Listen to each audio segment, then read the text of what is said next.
pinapakita namin sa training. We had recent tune-up sa mga pro teams and sometimes nagkaka-joint training kami with the team line.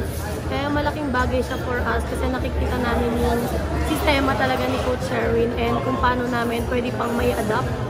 And ayun, maganda yung nagiging ensayo namin. Twice a day kami lagi kasi malapit na po yung game and buti nga na move ng Sunday. So, nagkaroon kami ng isa pang araw, extra one day na mag-prepare sa first game namin. Masabi mo na may nakakalaro kayo tulad na Alyssa Valdez, ano mga advice ang binibigay nila sa inyo?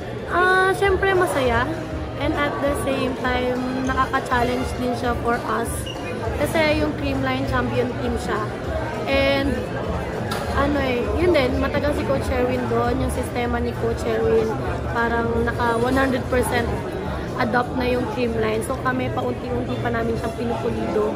And pag nakikita namin siya na ginagawa ng Creamline, na-amaze pa rin kami kasi parang, ay, may chance na pwede kaming maging ganito. May possibility na pwedeng maging ganon kaganda yung galaw namin pag pinatuloy namin yung pag-master dun sa system ni Coach Sherwin.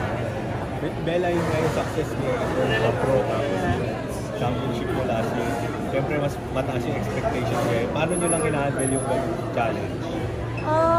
Siyempre hindi naman mawawala yung expectation ng ibang tao sa amin.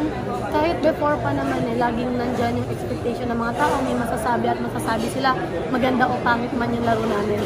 So lagi ko lang sinasabi sa team ko na mas kilala namin yung bawat isa. Mas kilala namin kung paano kami mag-perform.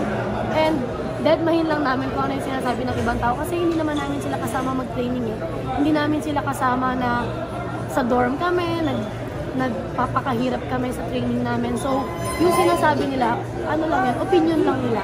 So, mas kilala namin yung sarili namin. And sabi namin na kailangan lang namin mag-enjoy. And the rest will follow. Very possibly final year, one of the final years sa MU. Gaano ka ka-inspired ngayon compared to your previous seasons para ilaban talaga ito for you? Sobrang excited ako to play ngayon kasi this is my final day na with MU and syempre gusto namin mag-back-to-back kasi hindi namin siya nagawa nung 85. So ngayon, mas iba yung mindset ng team kasi mas mahirap mag-defend ng crown kaysa umagaw ng crown. So sabi namin sa sarili namin na dapat ready kami sa mga challenge na pwede iharap sa amin ng bawat team. And at the same time, ano yung mga challenge na pwede namin harapin as a team.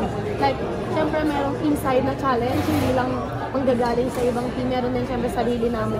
Kung paano namin i-handle yung bawat emotions namin.